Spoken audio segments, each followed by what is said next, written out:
Welcome back to Movie Recaps. Today I will show you a comedy, fantasy film from 2014, titled Miss Granny. Spoilers ahead. Watch out and take care. Oh Mal-soon is an elderly widower that lives with her family, her son Yun-chul, who is a university professor, her daughter-in-law Aja, her grandson Ji-ha who is in a band, and her granddaughter Hana. Mal-soon lived a very difficult life, having lost her husband when young and raised her son alone while working to support them. Nowadays though, she's stubborn, shameless, and very controlling, always telling other people how to do things and getting into arguments. This is causing a lot of stress to Aja, who is depressed and medicated. At least Mal-soon isn't home 24/7, she also works with her childhood friend Mr. Park at a cafe. This cafe is often visited by a lady called Okja, who Mal-soon considers a vixen. The two of them are always arguing, and today isn't the exception. Okja insults Mal-soon and tries to flirt with Mr. Park, so Mal-soon ends up jumping on her to show her a lesson in a more violent way. Mr. Park tries to pull them apart and ends up injured in the process, so when he goes home later, his daughter Nayoung scolds him for always defending Mal-soon when he always ends up hurt by her. Mal-soon happens to show up at that moment with her purple umbrella and scolds her in return for speaking like that to her own father, refusing to apologize for the injury when Nayoung asks her to. Before leaving, both Mal-soon leaves a bag of peaches for Mr. Park, and he follows her out to offer her a ride on his bike. But Nayoung doesn't understand how Mal-soon can be such a close friend of her father's and not know he's allergic to peaches. Meanwhile, at a local TV studio, music producer Sungwoo is frustrated with today's auditions. All the new bands look and sound the same, putting too much attention on their looks instead of singing with their souls. His assistant Suyeon points out young people can't sing with their souls and says that maybe they should hire an elderly ghost singer and let the kids lip sync. The next day, while Mal-soon scolds Aja for doing the cooking wrong, Ji-ha tries to sneak out to go to an audition, but both women catch him in the act. Aja tells him off, reminding him his future is in studying, but Mal-soon interrupts her and gives Ji-ha some money so he can go out and pursue his dreams.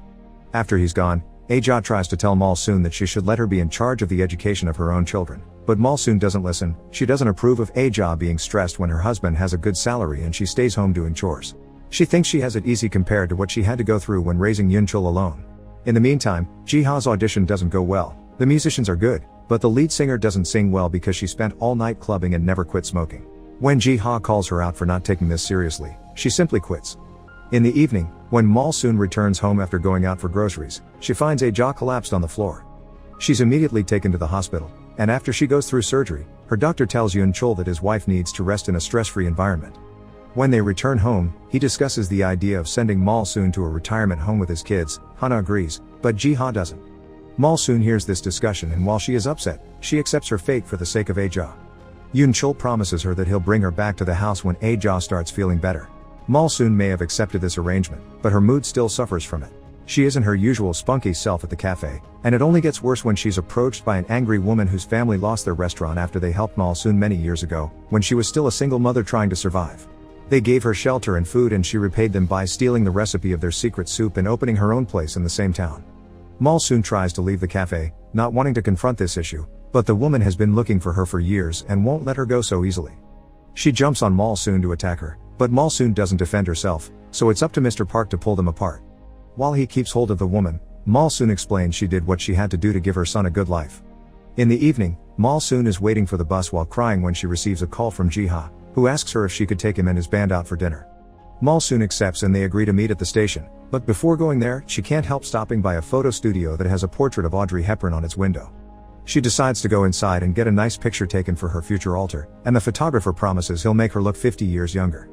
After she's done, she catches the bus, where 3 young men hit on her. Mal-soon is very confused by this until she sees her reflection and discovers what has happened. She's now back into her 20-year-old body. After stopping by the pharmacy to ask for tranquilizer pills, Mal-soon remembers she's supposed to meet her grandson, but when she arrives at the station, she doesn't dare approach them with this new face. Ignoring Ji-ha's calls to her cell phone, Mal-soon goes back to the photo studio only not to find it there. There's a restaurant on that building instead, and the owner tells her she's had it for 10 years and she's never heard of a photo studio in the area. Mal-soon doesn't return home that night, which worries her family and Mr. Park, but the police tell them it's too soon to fill a report yet. She actually spends the night in a community center, and as she wakes up, she realizes her body doesn't have usual morning aches. Seeing all the other old ladies makes her determined not to be like that again and she decides to enjoy this newfound youth, so she goes out shopping for new clothes and gets a haircut like Audrey Hepburn, paying it all with money she gets from the ATM with her debit card. Afterward, she goes to Mr. Park's house and asks to rent the room they're offering, telling them her name is Oh-do-ri, a mispronunciation of Audrey. After settling in, she goes to her family's house and leaves a note at the door to let them know she's okay.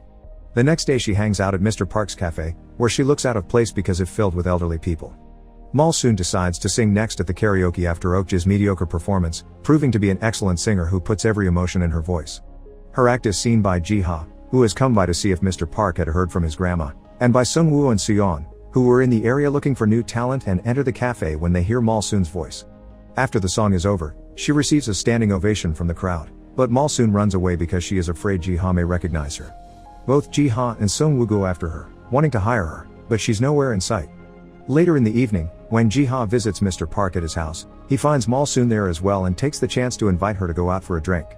Ji-ha offers Malsoon for her to be the new vocalist of his band, and because it hurts her to see her grandson so sad, Malsoon accepts. The next day, Malsoon meets Ji-ha's band and is terrified by their metal music and looks. She thinks it's all noise and what they should be singing is more a cheerful tune. The guys don't like the idea very much, but having Malsoon wink and blow a kiss at them is enough for them to change their minds. They first play in the park, and people love them so much that their tip jar is full of money. Some days later, they get a gig at a bar, where the musicians stop wearing metal-style clothes and match Malsoon in cuteness, and they are a success there as well. One night, Sung-woo finds Malsoon arguing with a mother on the train, so when she gets off, he follows her through the streets, but he isn't sneaky enough and is quickly noticed by Malsoon, who thinks he is a stalker. After telling him off, she tries to walk away, but Sung-woo grabs her by the shoulder to stop her because he still wants to talk. This accidentally lowers her blouse, so Malsoon starts crying and yelling and goes to the police to accuse Sung-woo of trying to touch her inappropriately. The cops take Sung-woo away, and as soon as they are far enough, Malsoon drops the act and looks pleased with herself. The following day, Malsoon with her purple umbrella goes to her family's house because Ji-ha has invited her over for lunch. Aja is looking healthier and welcomes her with perfect manners, but Hana is very rude to her, which Ji-ha blames on their grandmother. Hearing this hurts Malsoon a bit. While waiting for lunch to be ready, she asks for a tour of the house and convinces Ji-ha to show her his grandmother's bedroom.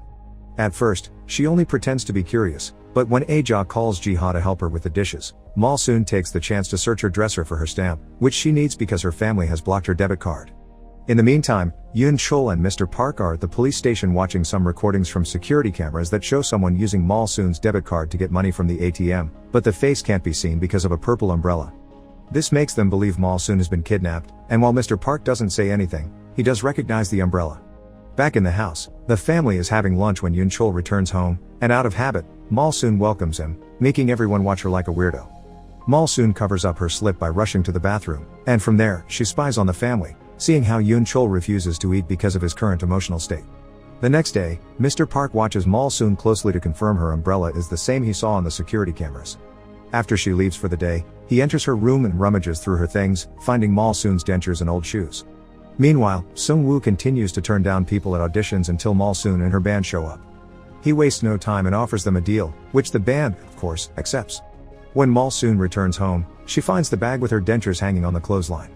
Mr. Park sneaks behind her and tries to knock her out, but Malsoon quickly overpowers him and ties him up instead. That doesn't stop him from calling her out, revealing he thinks she's killed Malsoon and asking her to kill him too because he can't live without her. When he was 13, he lost his parents and Malsoon's family took him in, and Malsoon's smile would always help him stay strong. Hearing this, Malsoon takes pity on him and smiles at him, asking him why he doesn't recognize her. After watching her for a moment, Mr. Park finally realizes the woman in front of him is Malsoon herself. The following day, the two of them spend some time together at the cafe. Malsoon tells him about the upcoming concert her band will be at, which means she can finally fulfill her dream of being a famous singer. When Mr. Park makes an unfunny joke, Malsoon force feeds him some of the shaved ice she's been having, and this act is seen from another table by Okja, who now thinks Mr. Park is dating a woman much younger than him. Afterward, Malsoon asks him for a favor so her family won't worry about her anymore, so Mr. Park invites Yoon Chol and Aja to his home and tells them he's seen Malsoon and that she's fine. Mr. Park explains that she's living the life she's always wanted and that she needs her debit card to be working again. Meanwhile, Nayoung is at the community center, where Okja is telling her about her father dating a woman too young for him and how she's probably after his property. Nayoung doesn't want to believe it at first, but when she returns home and sees her father exercising to feel young again, she thinks Okja may be onto something. The next morning, Mr. Park picks up Malsoon at the bus stop, trying to look cool while handing her a flower. Some teenagers nearby laugh at how ridiculous he looks, and Malsoon calls him out for it as well, but she accepts the ride anyway. Moments later, they arrive at the TV studio where the band will be making their debut on screen. Malsoon sings from the heart as she remembers her husband, falling in love with him and losing him, and the trouble she went through to raise her son alone. By the time the song ends, she's crying, but the public has loved every second of it. A couple of days later, the band goes to a water park with Mr. Park, Sung-woo, and Soo-yeon. When they get in the special pool, a giant wave makes Mal-soon and Mr. Park slip and almost drown. Mr. Park ends up passed out on the shore somewhere, and Mal-soon is saved by Sung-woo, who takes her to a nearby table so she can rest. He tries to get to know her better, but Mal-soon avoids the question, saying she'll reveal more about herself in the future as she finds herself attracted to Sung-woo. Their light chat is interrupted when Sung-woo notices Mal-soon's foot is hurt, and Mal-soon freaks out a little when she notices that the area around the bleeding cut is getting wrinkly. Claiming she'll go to the hospital, she rushes out of the park, and later at home, Mr. Park does a test. He pokes her foot with a pin and that area also gets wrinkly around the wound. At that moment, Na-young enters the room and finds them in what she considers a compromising position. Not being able to take it anymore, she grabs Mal-soon and throws her in the backyard, telling her to get out. Mr. Park defends Mal-soon and ends up arguing with his daughter, making her cry, so Mal-soon decides to leave not to cause any more trouble. Mr. Park wants to go after her, but Na-young grabs him and doesn't let him go.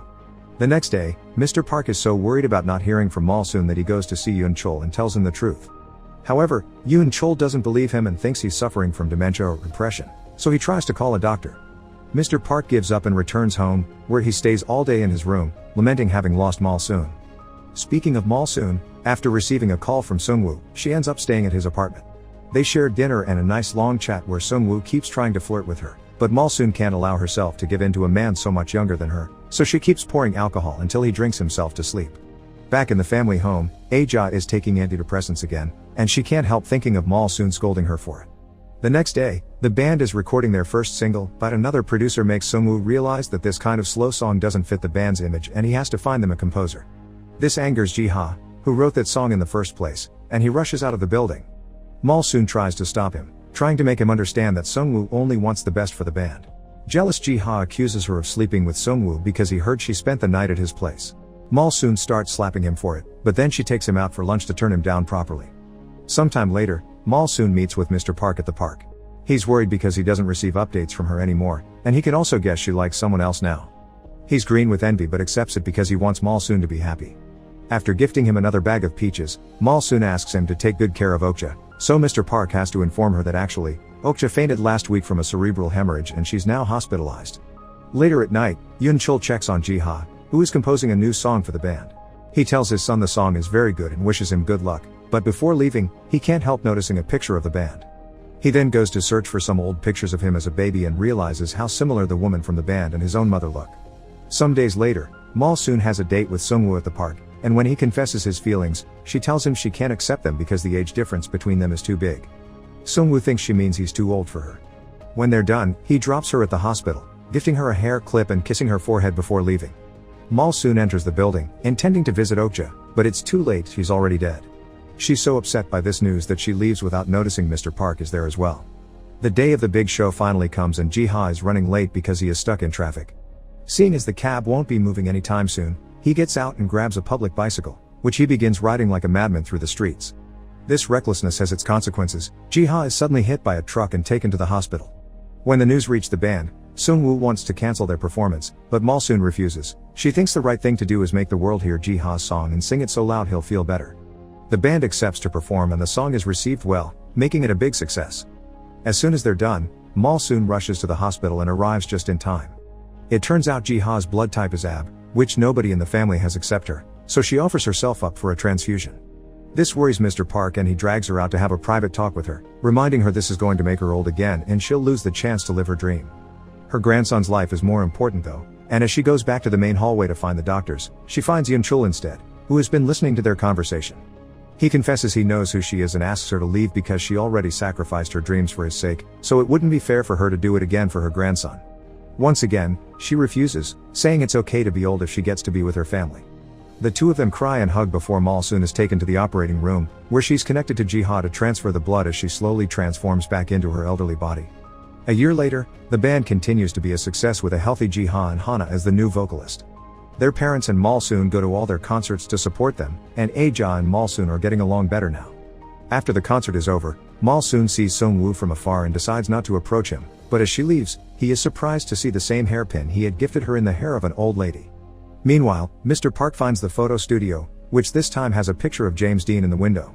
After getting his picture taken, he goes to the bus stop to pick up Mal-soon, revealing his new handsome young face when he takes off his helmet. The teenagers that made fun of him last time now look at him in awe, but he only has eyes for Malsoon, who gets on the bike with him and scolds him for never telling her he was allergic to peaches. Make sure to subscribe and turn on notifications so you can watch more videos like this. Thanks for watching.